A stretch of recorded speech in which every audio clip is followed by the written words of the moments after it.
Hello everyone, it's Conspira Lucy, and welcome back to another episode of Conspiracy's RuPaul's Drag Race All-Stars 11 and Canada's Drag Race All-Stars Season 1. We're back. There was no video Saturday. If you didn't know, I was on a date, and I think it went well, but we're not going to talk about that. We're not... No bad juju, or send good juju, send all jujubee. I love jujubee. Anyways, yeah. Another week, another bracket, another All-Stars promo. We're here to discuss it all. And we're also here to talk about, y'all, I have like no inspiration right now. I'm having a very real moment with y'all. Like, I don't know. Leave suggestions on what you want to see, because I'm just like, I don't know. And also, my skin has been peeling off for the past week, and it's so dry. And so, no, I'm not in drag. And you know what? Like, it's hard, try being an influencer for a day. Yeah, like, I know, it is what it is. Like, if you like it, you like it. If you don't, you don't. I don't know.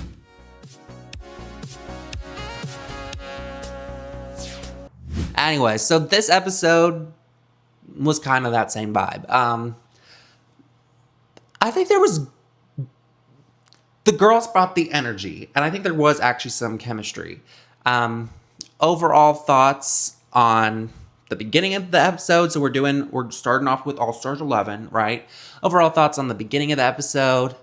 I actually, I never thought about it, but I'm like, Sam Star and Joey J as a pairing is really nice. Like, she was like the first and second gay contestant. I thought that was pretty funny. And people have been talking about just Joey J's like renewed energy in the workroom and confessionals. And I am also feeling that of like, wow, like she's shining bright. Kennedy's back. I also loved Sam Star being like, I'm trying to get on everybody's good side. Like, especially when Sam literally says to Shuga, he's like, you are my mom's favorite drag queen. No joke. I'm not lying. When she absolutely is lying. Like, I'm sorry, no shade. Like, there's a chance it could be the truth, but I'm like, girl, I don't think Shuga Cain is anybody's favorite drag queen. I'm kidding. I think there's a lot of people who, like, love Shuga Cain. I don't want to lie, but I don't want to be shady. Like, she's great. I don't dislike, but, like, there's a lot of drag queens out there. And I guess everybody has their shooters. Everybody has their shooters out there, right? And they want to go for somebody niche, maybe. I'm sorry, you guys. I'm tired. Maybe I'm shadier when I'm tired. I don't know. I've been lethargic recently. Am I depressed? I'm actually not depressed. I'm doing better than ever. I'm happier than I've ever fucking been. Okay. I'm sorry, you guys. This is so chaotic. This is like my most chaotic episode. You guys are like, girl. Anyways.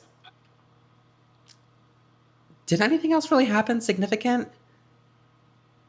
Why do I not even remember everybody who was there? Like, Shuga Cain, Jasmine Kennedie, Kennedy Davenport, Sam Star, Joey J. Who's the other one that was there? Who is it? Wait. Oh, Hershii LiqCour-Jeté. Okay, now it's coming back to me. I loved that we just had the, father's episode makeover last episode, and now I love that she's still, the representation for, gay dads. I thought that was really meaningful. We should just get on to the runways, because, it's a design challenge theme, so Maxi-Challenge runway review. And almost everybody fucking sucked. These were terrible. Am I the only one thinking that? The only people who did good were Jasmine Kennedie and Sam Star, and they were in the top. Everybody else, I was like, mama, this is bunchy, crunchy. And then, I don't know, I actually think somebody in the last Phone a Queen was correct. Why are we, giving positive critiques?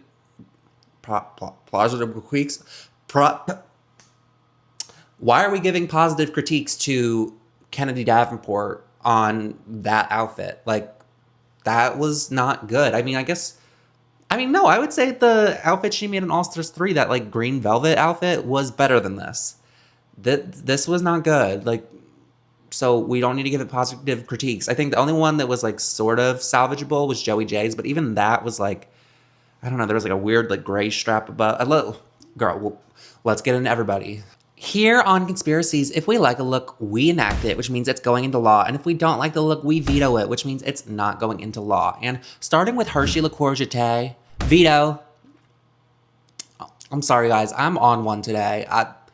This was just bad. Like the pattern, like, was like hodgepodge. Like just all this like netting fabric. It was like rough around the edges, and I don't know. I feel like we could have done better. Like, it just looked just sloppy to me. Like, it just looked like all of these were kind of like hot glued together. It's like, why? I really think like you're casting 6 girls. Like, you could have switched the episodes around, considering all of these girls were in the bottom for a design challenge at one point. So, I mean, it's just like the 2 who you expected to win, Jasmine Kennedie and Sam Starr, were the only 2 who had any sewing experience. Like, sure, Jasmine was in the bottom on season 14 for a design challenge, but she still knew how to sew. It was just like they didn't like the design specifically. But yeah, moving on to Jasmine Kennedie. This was really great. Like, honestly, her use of color placement was really impressive. Like, she showed off body, but I actually didn't feel like it was like a super like body heavy look. Like, obviously she's like got cutouts everywhere, but like it still felt like a full outfit to me. And I was just really impressed with the construction, because it's easy to just like show body and like go minimal, but there was so many details to this, and the placement of the colors and the way it gradiated was just so impressive. And I'm gonna have to enact this look. Moving on to Joey J, it's this like red and blue number with the gorgeous gold buttons. I thought this was really middle of the road, maybe. There's parts of it that I like, especially like she was helped by the fact that like a lot of the other outfits on that stage were really abysmal. And so this one, I mean, the construction, there was construction there. I didn't like the gray band around the waist. I feel like that took me out of it, because the gray doesn't show up anywhere else in the outfit. And overall, she's like, everything is like hemmed or whatever, but it's like still each section, just there was something off about the way it was constructed. But to be honest, I did feel like she did look good, right? I'm gonna enact it, but you're cutting it close, Joey. Moving on to Kennedy Davenport, and this like Bob the Builder color scheme. No, we're vetoing it. I'm sorry, but it just, I didn't, the color scheme, it could work, like it's bold, but it's just, this was a little sloppy and a little ill-fitting, or just kind of looking hodgepodge, kind of hot glue, like, and you could just tell, like, it's just like fabric glued to a corset. Like, it wasn't sickening. That's all I have to say on that. I'm sorry. Moving on to Sam Starr. This was good. I liked this. It was reminiscent. It was reminiscent of her football runway on season 17. Overall, like, it's not necessarily like my favorite all-time design challenge look, but she clearly was like, it was clearly the best. It was clearly the best constructed of this week. And then, yeah, so I'm going to have to enact this look. Great job, Sam. And then finally, we have Miss Shuga Cain. And first of all, she basically just cut the top of that jacket and wore it for the top part of her look. They literally sent Hershii home for doing that with pants, of just wearing the pants. And so I know she had messed up with the fabric, but it's just like, girl, that is just, for me, I didn't think it was a good look. This look was serviceable, but like, I feel like there actually wasn't a whole lot of construction going on here. And so overall, I'm going to have to veto this look. Sorry, Shuga. Moving on to the lip sync, the top two was rightfully Jasmine Kennedie and Sam Starr. And they do this lip sync, and I was surprised to agree that I actually think Sam Starr won. And, you know, she did well on her one lip sync on season 17, but like she was up against Jasmine Kennedie, and I was surprised. Like she was emoting and she was moving, like her movements fit the energy of the song. She was emoting, like, and Jasmine held her own. It was a very even lip sync, but overall I did agree that Sam won the lip sync, and now Sam is the front runner of this bracket. And I also kept thinking, I'm like, Sam was an alternate for this season. The only girl who came out with a competent design was an alternate for the season. Like who were they gonna place in her place? I think the rumor is maybe she replaced Utica, maybe. And if that's the case, maybe that makes sense. I mean, if Utica was here, she would have stormed the other girls. That would have been embarrassing. But I'm just like, if you're doing a design challenge in one of your 3 bracket episodes, you have to cast designers because there's only 6 girls. Like, otherwise you're just having them embarrass themselves. Like, because I don't think they've done a design. Has there been a design challenge in every single bracket for All Stars 10 and All Stars 11? I feel like there's been some where maybe there wasn't. Yeah, no, because bracket 1 of All Stars 10 didn't have a design challenge. Anyways.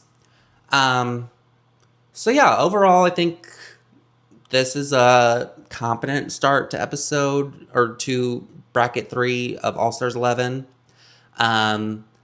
It's giving more, I don't know, maybe it's giving the vibes of this drama? No, I'm not getting that. Y'all, I'm so sorry. My brain is like literally fried right now. But now we need to move on to Canada's Drag Race All Stars, and we are going to be reviewing the promo looks. And overall, talking about the promo for this season, I'm excited for All Stars. I have had one thing spoiled for me already, which isn't great. And I think overall, before we get into the actual looks, it's like, I feel like people have really been overhyping Aurora Matrix, and I don't know spoilers about this, but I feel like when you see one queen getting so much more hype than anybody else, like, I mean, I remember on season 4, like, Aurora was clearly the fan favorite, and the judges also loved Aurora, but this is giving, like, I feel like she makes the top 2, and that's not a spoiler, that's an observation based on y'all fucking bitches who watch the spoilers, which is fine, but, like, why we gotta spoil the unspoiled arenas, right? Which brings us to Aurora Matrix, and overall this look is pretty solid. It's just like black, like there's not a whole lot of color. I don't know that it's super branded. I mean, I know like this color scheme is kind of just like futuristic, like whatever. Overall, I'm gonna have to enact it, but it's not too exciting for me. Moving on to Jackie Cox, and the fact that Jackie Cox is here is so crazy, but it's so fitting, and I love it. Like, they gave her so much crap on that improv challenge for, like, keeping on saying she was Canadian, but I'm like, that was the whole point of the bit. Like, she couldn't stop mentioning that she was Canadian when she's supposed to be running for American office. I actually really like this look. I think it's maybe a bit understated, but overall, I'm gonna have to enact this look. I thought the makeup was interesting though. I said on Twitter it almost looks like somebody turned the opacity on her makeup like down by 50% from like season 12. But it's still good, right?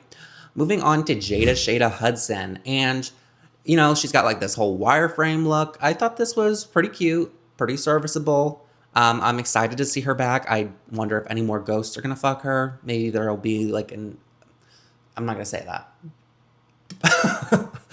Okay, so did I say I'm enacting it? Because I'm enacting it. Moving on to Juice Boxx. Now, Juice Boxx, the first out, the pork chop of Canada, is back. And she's been live streaming. She's been continuing on and hustling. And I'm so excited to see her back. This is a really stacked cast, and she's one of the wild cards. Like, I mean, people consider Tatiana a wild card on All Stars 2, even though like she made 4th place, but I kind of get that vibe from her, and also Tiffany Ann Co. But moving on to Makayla Couture, she's giving more like executive futuristic realness with this look. I just think she had the bar set so high. Oh wait, Juicebox, we're enacting Juicebox. But she had the bar set so high with her season 5 promo, and I don't think this lives up to it, but overall it's still decent, so I'm gonna have to enact it. Moving on to Nearah Nuff. This is not my favorite, honestly. Like, the silver into the black, like, I don't like that placement. And then she's just wearing like this flat pink wig. And she was kind of like the mug of season 4. I mean, I think Aurora was the mug of season 4, but she was a close second. This didn't do a whole lot for me. So overall, I'm going to have to veto this, unfortunately. It's just, I feel like it could have been elevated. Moving on to Pythia. Pythia slayed both of her seasons. I think she, well, no, because I don't think she should have even been, I remember thinking she could have survived the roast that she was in the bottom for, and she also could have won the Snatch Game. Like, she could have won the Snatch Game on Global All-Stars. That Snatch Game was so good that they had her come back and do it on Canada's Drag Race. Like, there was 2 other challenges on that season that Pythia could have won instead of either, Kitty or Queen Kong. But we won't relitigate that whole season. Overall, we're going to enact this look from Pythia. This is obviously the best look of the entire promos, and she honestly is eating everybody else up, which is kind of how I feel she's going to do on the season. Please do not spoil. Please. Let me just live in that fantasy, maybe. Moving on to Sami Landri, and this was a cute look. I like the silhouette. She always has interesting wigs going on. Like, this was cute, but then there's like also like this hair jutting out in the back. Overall, I enjoyed this look, so I'm gonna enact it. And then lastly, we have Tiffany Ann Co, and I think this might be the second best promo of the entire promo. This was really elevated for her. I mean, she always had good looks, but like, this is like on another level of like a good look. And so it makes me positive to see what she's going to bring to the season, because she was the one casting choice where I was like, why are we bringing Tiffany Ann Co back? Like, I felt, to be honest, that she was pretty annoying on her season in confessionals and in the workroom. And I didn't feel like she knew how to apply herself on any of the challenges. Like, she just had like a really unnatural delivery in any of the comedy that she did. And I hope she can improve all of that. And I remember thinking some of her runways were a little bit basic on her season. But if this is the standard of the runway she's going to bring, she's definitely blown up. And so overall, I'm going to have to enact this look. And I'm really excited for Canada's Drag Race All-Stars. I've only had one thing spoiled for me so far, which is actually kind of a tradition for me, like on Versus the World seasons or whatever international all-star seasons. Like, I always get one thing spoiled for me before, but then I end up enjoying the season, and it's still unpredictable because I don't know anything else that's going to happen. So versus, let's just say, for All Stars 11, I've had a lot of things spoiled for me. So that's going to do it for this week's video. I hope you guys enjoyed. Please like if you enjoyed it. Please hype if you're on mobile. Yeah, please leave a comment, leave some suggestions on other video ideas you'd like to see me do, and subscribe if you enjoy and would like to see more. All right, you guys, bye.